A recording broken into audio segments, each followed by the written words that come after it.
Selanjutnya asbabun nuzul dari surat Thaha ayat 133 135. Baik Pak Ismail, mari kita kaji QS Taha ayat 133 to 135 dari sisi asbabun nuzul, sebab turunnya ayat. Lalu kita hubungkan dengan tafsir kritis, realistis, dan pengamalannya dalam kehidupan nyata. Saya akan sertakan keterangan dari kitab tafsir klasik, hadits sahih, dan pendekatan ilmiah. Teks ayat 133.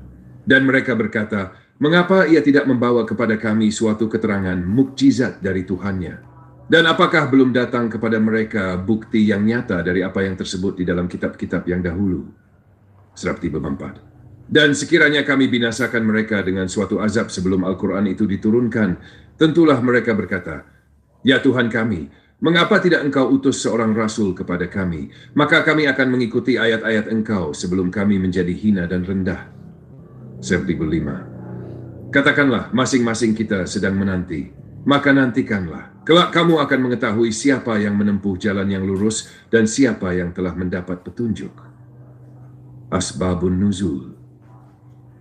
Menurut riwayat tafsir Al-Tabari, Al-Qurtubi, Ibn Kathir, As-Sa'di, latar belakang tuntutan Quraisy. Orang-orang Quraisy menuntut Nabi SAW agar mendatangkan mukjizat fisik seperti Nabi Musa, tongkat yang jadi ular, atau Nabi Salih, unta betina.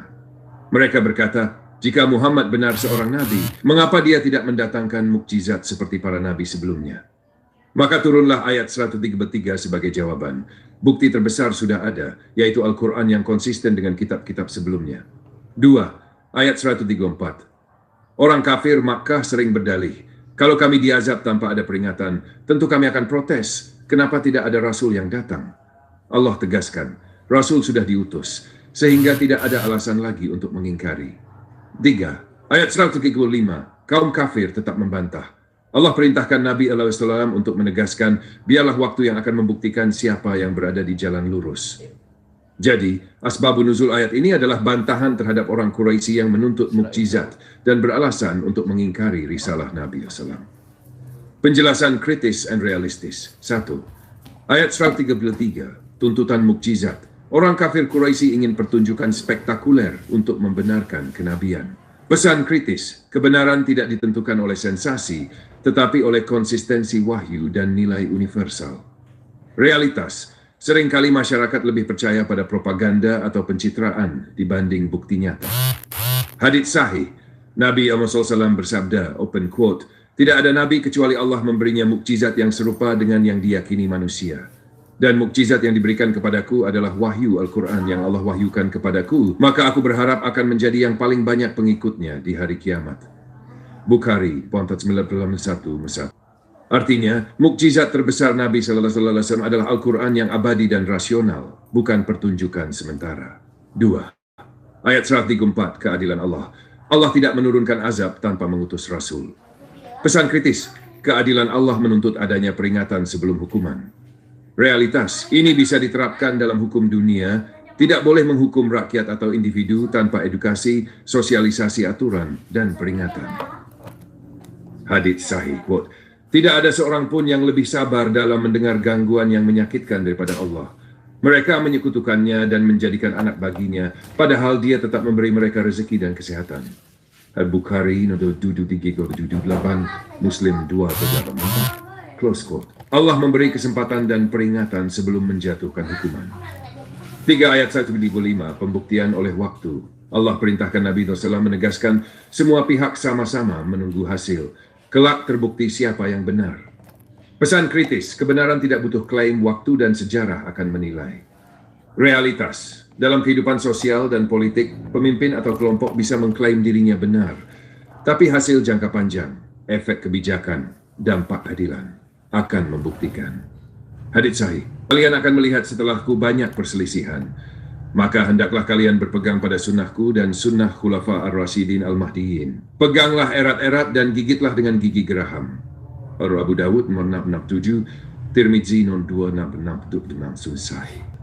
Artinya, dalam kebingungan kebenaran, ukurannya adalah ketaatan pada wahyu dan sunnah Nabi, bukan opini sesaat. Relevansi asbabun nuzul bagi kita.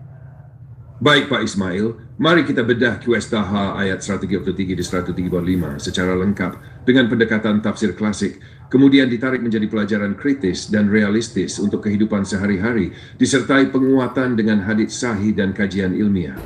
Teks ayat 133. Dan mereka berkata, mengapa ia tidak membawa kepada kami suatu keterangan mukjizat dari Tuhannya? Bukankah telah datang kepada mereka bukti nyata dari apa yang termuat dalam kitab-kitab terdahulu? 134. Dan sekiranya kami binasakan mereka dengan suatu azab sebelum Al-Quran itu diturunkan, tentulah mereka berkata, ya Tuhan kami, mengapa tidak engkau utus seorang rasul kepada kami, agar kami mengikuti ayat-ayat engkau sebelum kami menjadi hina dan rendah? Katakanlah, masing-masing kita sedang menanti, maka nantikanlah. Kelak kamu akan mengetahui siapa yang menempuh jalan yang lurus dan siapa yang mendapat petunjuk.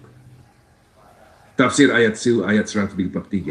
Tuntutan mukjizat. Kaum musyrik Quraisy menuntut Nabi SAW menunjukkan mukjizat spektakuler seperti para nabi terdahulu.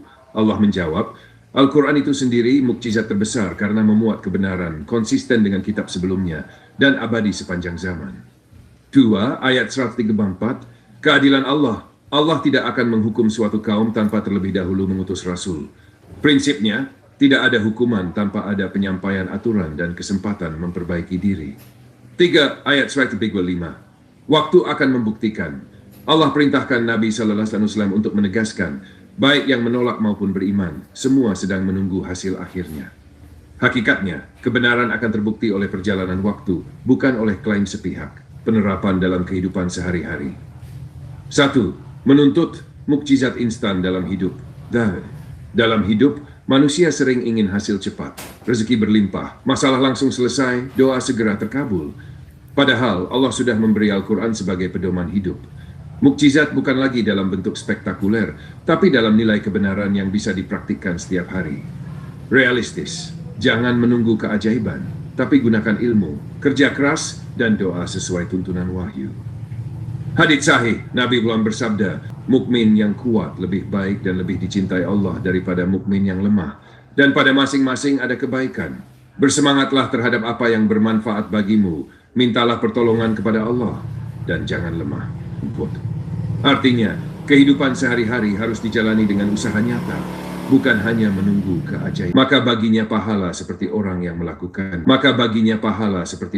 Melakukannya. Close. Pesan.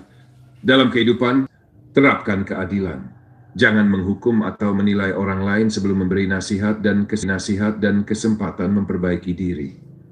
3. Sabar menunggu hasil. Jangan cepat menilai orang atau keadaan, biarkan waktu membuktikan siapa yang benar dan siapa yang salah. 4. Pegang Al-Quran sebagai pedoman hidup. Mukjizat terbesar bukan hal yang spektakuler, tapi petunjuk yang bisa diamalkan setiap hari. Kesimpulan ilmiah. Asbabun nuzul ayat ini. Respon terhadap tuntutan Quraisy yang meminta mukjizat fisik. Pesan utama, mukjizat terbesar Quraisy yang meminta mukjizat fisik. Pesan utama, mukjizat terbesar adalah Al-Quran yang harus diamalkan dalam hidup. Relevansi sehari-hari, ayat 103, jangan hadits sahih memperkuat, mukmin harus kuat, adil, memberi peringatan dan istiqamah dalam amal. Pak Ismail, apakah Anda ingin saya tuliskan juga contoh aplikatif yang lebih spesifik? Misalnya bagaimana ayat ini bisa dipraktikkan dalam keluarga, pekerjaan, bisnis, dan pendidikan anak, supaya lebih membumi untuk kehidupan sehari-hari.